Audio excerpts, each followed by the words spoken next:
एक गांव में एक बूढ़ी काकी रहती थी। वो दिन भर अपने स्वर्गीय पति के लिए रोती रहती। रो रो कर उसके हाथ पैर बहुत कमजोर हो चुके थे। वह बूढ़ी काकी अपनी भतीजे बुद्धिराम के साथ रहती थी। बूढ़ी काकी अपनी सभी जायदाद बुद्धिराम को दे चुकी थी। बुद्धिराम और उसकी पत्नी रूपा का व्यवहार बूढ़ी काकी के प्रति दिनों दिन कठोर होता चला गया। यहाँ तक कि जिस बुढ़िया की जायदाद से 100-150 रुपए प्रति माह की आमदनी थी, वह भोजन तक के लिए तरसने लगी। बूढ़ी काकी जीभ के स्वाद के आगे विवश होकर रोने चिल्लाने लगती थी। हाथ पैरों से लाचार बुढ़िया जमीन पर पड़ी रहती और अपने प्रति उपेक्षा भरे व्यवहार पर चीखती चिल्लाती। बुद्धिराम के दोनों बेटे भी उसे चिढ़ाने परेशान करने में खुश होते थे। यहाँ तक कि वे दोनों उस बुढ़िया के ऊपर अपने मुंह का पानी भी उलेट देते थे। लेकिन बुद्धिराम की बेटी लाडली बूढ़ी काकी से बहुत प्यार करती थी। लाडली भाइयों से तंग होकर बूढ़ी काकी की कोठरी में आ जाती थी और चना चबाना जो कुछ भी होता था मिल बांटकर बूढ़ी काकी के साथ खाती थी। कुछ समय बाद बुद्धिराम के बेटे सुखराम की सगाई थी, जिसमें भाग लेने के लिए काफी मेहमान आए हुए थे। सारे गांव में खुशी का माहौल था। रूपा को भी औरतों से फुर्सत नहीं थी। दौड़ दौड़कर इधर से उधर भाग रही थी। हलवाई भट्टियों पर काम कर रहे थे, कहीं सब्जियां पक रही थी तो कहीं मिठाइयां बन रही थी। खाना पकने की सुगंध सारे घर में फैल चुकी थी। भीतर ही भीतर बूढ़ी काकी का मन भी ललच रहा था, परंतु वह सोच रही थी कि जब उसे भरपेट भोजन ही नहीं मिलता तो मिठाई और कचौड़ी कौन खिलाएगा।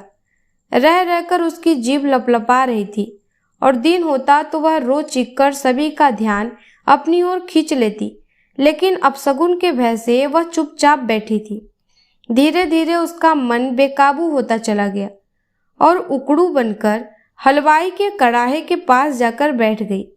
अचानक रूपा की नज़र बूढ़ी काकी पर पड़ी तो वह आग बबूला हो उठी और बूढ़ी काकी को खूब भला बुरा कहा। अपमानित होकर भी बूढ़ी काकी कुछ नहीं बोली और रेंगती हुई चुपचाप अपनी कोठरी में चली गई। काफी समय बीत जाने के बाद भी बूढ़ी काकी खेली तो उसका मन बेचैन हो उठा। तरह तरह के विचार उसके मन में आने लगे। सभी लोग खा पी चुके होंगे, तेरी याद किसी को नहीं आएगी। इसी बीच उसकी भूख जोर पकड़ने लगी और हाथों के बल सरकती हुई लोगों के बीच जाकर पत्तल पर बैठ गई। लोग आश्चर्य से देख ही रहे थे कि बुद्धिराम की नज़र उस पर पड़ गई। उस दयनीय बूढ़ी काकी को बुद्धिराम ने दोनों हाथों से उठाकर कोठरी में लाकर पटक दिया और खूब भला बुरा कहा।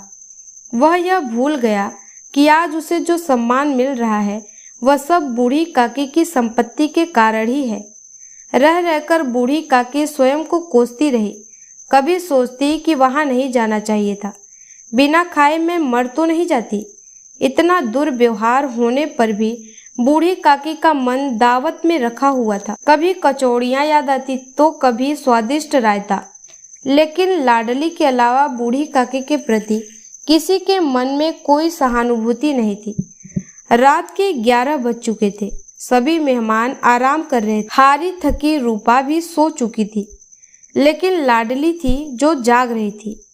वह उस समय की प्रतीक्षा में थी जब अपने हिस्से का मिला हुआ खाना बूढ़ी काकी को जाकर खिलाए। रूपा को पता लगने पर पिटाई होने का डर था। माँ को सोता देखकर लाडली चुपके से अपने हिस्से की पूड़ियाँ लेकर काकी के पास पहुंची। बेसब्री से इंतजार कर रही बुढ़िया एक ही झटके में सब खा गई, परंतु इससे उसकी भूख और बढ़ चुकी थी। उसने लाडली से मेहमानों के भोजन करने के स्थान पर ले चलने को कहा, परंतु वहां पड़े टुकड़ों को चुन चुनकर खाने के बाद भी उसकी भूख नहीं मिटी। अंत में उसने लाडली से जूठी पत्तलों के पास ले चलने को कहा। इसी बीच रूपा की आंख खुल चुकी थी। लाडली को अपने पास न पाकर रूपा ने इधर उधर देखा तो वह पत्तलों के पास खड़ी थी। रूपा बूढ़ी काकी को पत्तलों की जूठन चाटते देखकर आत्मग्लानि एवं पश्चाताप से भर उठी। आज उसे अपने किए पर भारी पछतावा हो रहा था। उसकी सोई आत्मा जाग उठी थी। आज उसने बूढ़ी काकी को धमकाया नहीं, अपितु उठकर साथ चलने को कहा। उसने सोचा, जिस बुढ़िया की जायदाद से हमें इतनी आमदनी हो रही है, उसके लिए मैं भरपेट भोजन भी नहीं दे सकी। धन्यवाद।